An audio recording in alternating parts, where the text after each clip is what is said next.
Hey folks, welcome to Chaplin's, or Daddy Jack's Cooking with the Blues. I'm Jack's friend Bruno. I've done a couple of things on here before. Tonight I'm going to do a classic creme brulee, which is just introduced to the restaurant, which is a vanilla and lemon brulee. First I'm going to separate the eggs. I don't use whole eggs, I use egg yolks with a little bit of lemon. Hawaiian vanilla bean is the best if you can get it. Expensive, but you can buy other ones in the stores. These are nice and plump. And then we'll cooking process and the baking. And as I said, we separate the eggs. I don't need all the whites. I keep some of them. We use it for meringue. Jack does a meringue dish sometimes, but egg whites are good to keep, but only if you're going to use them. Yeah, sorry about that, Bob. The mash is in the way there. Josh should be doing the mash for lunch, dinner. They're okay if you're going to use them. If not, you can put them in there, and only if you're going to use them right away. There's always a good use for making meringue, and you can store it. Otherwise, I don't really keep all the meringue. This is 12. This will be 12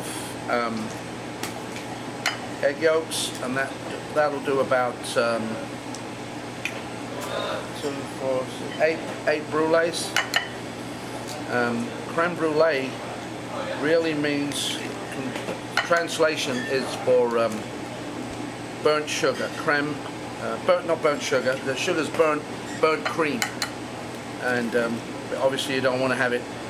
You don't want to have it burnt or black, but that's the definition of that.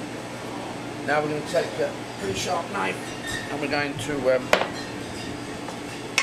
to split this vanilla pod, or bean as they call it, down the center. And the plumper it is, the easier it is to get out, and the more flavor you get out of this. You know what I mean? I normally, you scrape it with your knife, and you get those that little brown mixture there. Put that in your cream. And we're going to lightly warm the cream.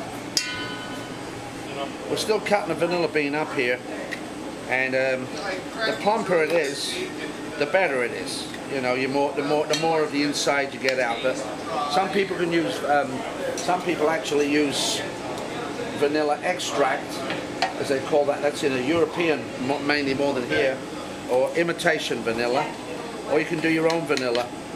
You know, by keeping it. So I'll pop that in there. And that's cream boiling, or simmering actually. Should be a simmer. And I'm now going to then take my lemons, and I'm going to do the zest of the lemon in the cream. So that'll give it a nice rich flavor. As you can see, it says lemon there, not orange. A little joke there, Bob. Okay, the lemon that's left over, no good for display, but Jack uses a lot of lemon juice for seafood, so we don't waste nothing in this house. Jack's old favorite is, baby needs a new pair of shoes, which means don't waste nothing, because he needs it for his kids' shoes. Here's the 12 egg yolks. I'm now going to add a cup of sugar. You guys like that, huh? And sugar. Hey, that cupcake's one cupcakes, right? Yeah. Now I'm going to add a cup of sugar to the egg yolks. A cup and a bit, actually. That's how I normally do it. And then we're going to put that on. I've got a water bath here, water pan. Now the idea is, of course, the bowl mustn't touch the water. Reason being, it'll give it sets off a chemical reaction towards the egg yolk. So as long as the water's boiling but not touching the bottom of the bowl, you're fine. So we're going to make like a nice emulsion here with this, the eggs and the sugar, and then you got to watch it. Otherwise, you turn around and you've got scrambled eggs for 6 people, or just for Bob's breakfast. We'll be doing this for a couple of minutes. So, get back to you in a second.